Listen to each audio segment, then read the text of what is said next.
पोहे स्वच्छ चाळणीने चाळून घ्यायचे आणि धुवून घ्यायचे. गॅसची फ्लेम चालू केली, त्यावर कढई ठेवली. मिरची, कोथिंबीर, कांदा, शेंगदाणे, हळद, जिरी, मीठ, कढीपत्ता. कांदा पोहे बनवण्यासाठी लागणारं साहित्य. कढई गरम झाली, त्यामध्ये तेल टाकून घेते. तेल गरम झाल्यानंतर थोडी जिरी,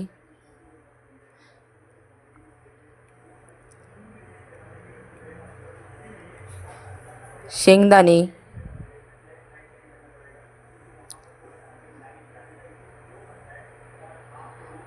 कांदा,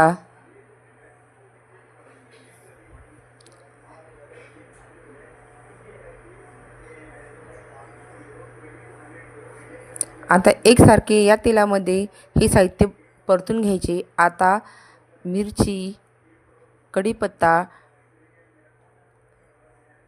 परत हे जिन्नस एकत्र करून घ्यायचे. थोडी हळद टाकली, थोडं मीठही टाकलेलं आहे आणि एकसारखं तेलामध्ये हे भाजून घेतलं. या जिन्नसला तेल सुटलेलं आहे. आता त्यामध्ये आपण पोहे टाकून घेऊया. पोहे एकसारखे परतून घ्यायचे. मराठवाड्यात सकाळच्या नाश्त्याला बनवणारी रेसिपी आहे कांदा पोहे. तुम्ही बनवता का कांदा पोहे असेच?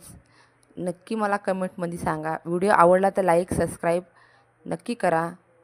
आता एकसारखे कांदा पोहे परतून घेऊया.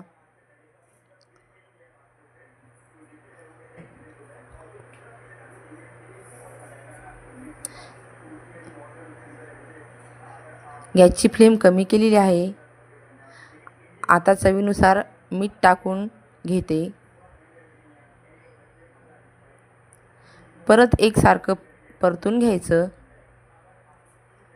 बघा, सुटसुटीत पोहे तयार झालेले आहे सकाळच्या नाश्त्याला आणि मुलांना आवडते आणि झटपट होणारी रेसिपी आहे.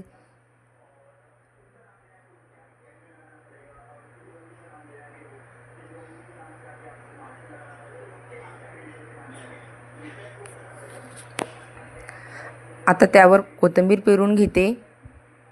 पोह्यावर कोथिंबीर पेरून घेतल्यानंतर 5 मिनिट बंद करून घ्यायचं. बंद करून घेतलेले आता बघा, झाकून ठेवले ते 5 मिनिट. आता झाकण काढलेलं आहे. पोहे आपले नाश्त्याला तयार झालेले आहेत. या नाश्ता करायला तुम्ही बनवता का असे नाश्त्याला पोहे? सांगा.